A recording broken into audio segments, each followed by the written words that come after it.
Alhamdulillah, anak-anak kesayangan Ibu Desi semuanya sehat. Anak-anak, di masa pandemi COVID ini kita tidak boleh lengah dengan protokol kesehatan. Jangan lupa memakai masker, rajin-rajin mencuci tangan, dan menghindari tempat kerumunan. Dan yang paling penting, tetap semangat belajarnya walaupun daring. Anak-anak, Bu Desi kali ini akan menjelaskan video pembelajaran tema 8, subtema 1, pembelajaran 4, 5, dan 6. Disimak terus ya videonya dari awal sampai akhir. Anak-anak, dalam pembelajaran 3 disebutkan bahwa manusia dapat memanfaatkan sumber daya alam dari lingkungan dalam usaha pertanian. Bagaimana dengan jenis usaha lain? Di halaman 28, Ibu Desi akan menjelaskan jenis usaha masyarakat Indonesia. Sebagian besar masyarakat Indonesia memiliki usaha yang bergerak di bidang pertanian. Selain pertanian, ada macam-macam jenis usaha masyarakat Indonesia. Jenis usaha itu ada yang menghasilkan barang dan ada jenis usaha yang menghasilkan jasa. Yang pertama yaitu perindustrian, kedua perdagangan, dan yang ketiga jasa. Perindustrian.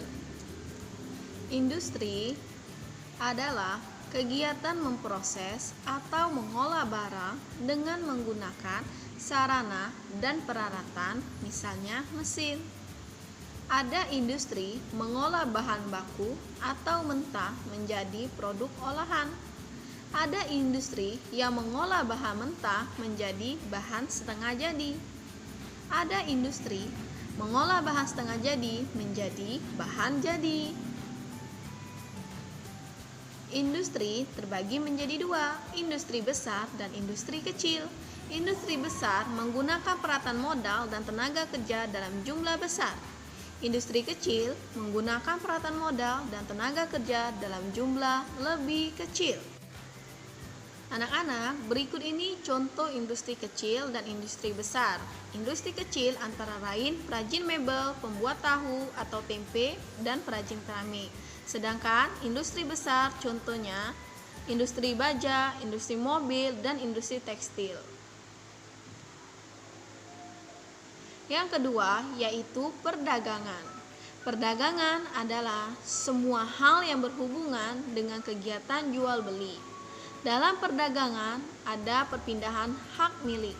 Pedagang membeli barang atau jasa dari suatu tempat pada waktu tertentu, kemudian menjualnya ke tempat lain dengan tujuan memperoleh keuntungan. Anak-anak, gambar berikut ini kegiatan perdagangan, yaitu kegiatan jual beli di pasar dan orang belanja di toko swalayan. Yang ketiga yaitu jasa. Jasa adalah segala aktivitas atau manfaat yang ditawarkan kepada orang lain atau konsumen. Walaupun jasa tidak menghasilkan barang, jenis usaha jasa ini yaitu memberikan bentuk pelayanan terhadap konsumen.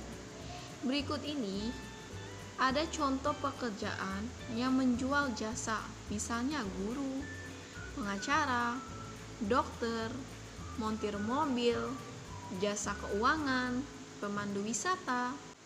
Gambar berikut ini yang menunjukkan pekerjaan di bidang jasa, yaitu dokter memeriksa pasien, guru mengajar. Anak-anak, pada siang hari yang terik, panas matahari akan menguapkan air dari permukaan sungai.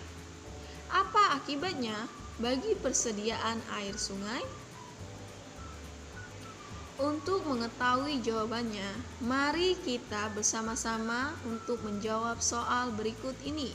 Anak-anak bisa membuka bukunya halaman 37.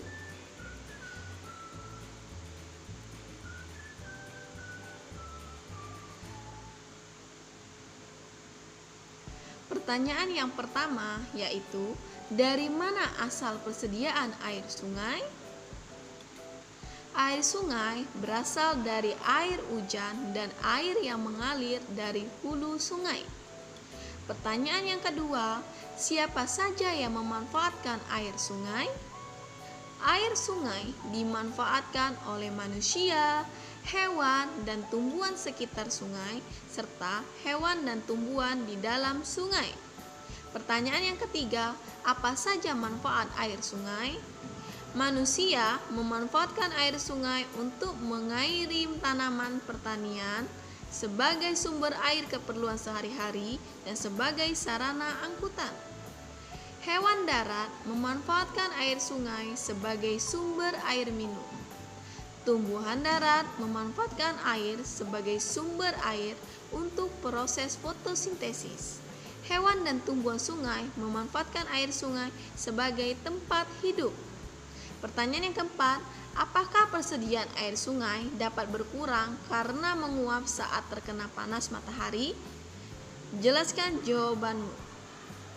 Dalam kondisi normal, air sungai tidak berkurang karena menguap. Siklus air akan mengembalikan air yang menguap.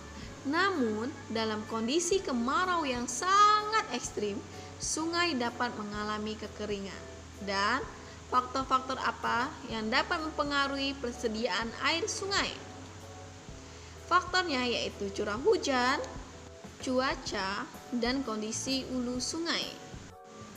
Anak-anak, amati gambar berikut ini. Pernahkah kalian memainkan permainan tradisional? Silakan dibuka buku tematiknya halaman 42. Mari kita membaca Festival Dolanan Anak 2017, Jalin Toleransi Sejak Usia Dini. Permainan tradisional efektif menumbuhkan toleransi, sosialisasi, dan mendidik kepribadian anak-anak sejak usia dini. Interaksi sosial dalam permainan tradisional atau dolanan bocah mengasah rasa sosial dan empati pada anak. Silakan dibaca sampai habis ya. Anak-anak, berikut ini gambar contoh permainan tradisional.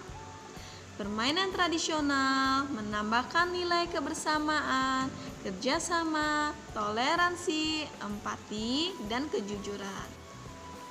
Kita hendaknya membiasakan semangat kebersamaan dan toleransi antar teman untuk mempererat kerukunan serta memperkukuh persatuan dan kesatuan.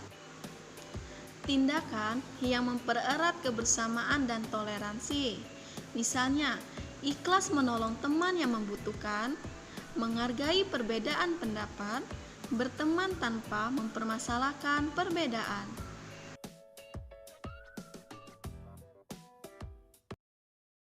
Anak-anak, itulah pembelajaran kita hari ini, tema 8, subtema 1, pembelajaran 4, 5, dan 6. Anak-anak, jika kurang jelas bisa tanyakan dengan Ibu Desi atau guru kelasnya masing-masing. Ibu akhiri, wassalamualaikum warahmatullahi wabarakatuh. Sampai jumpa di pelajaran berikutnya.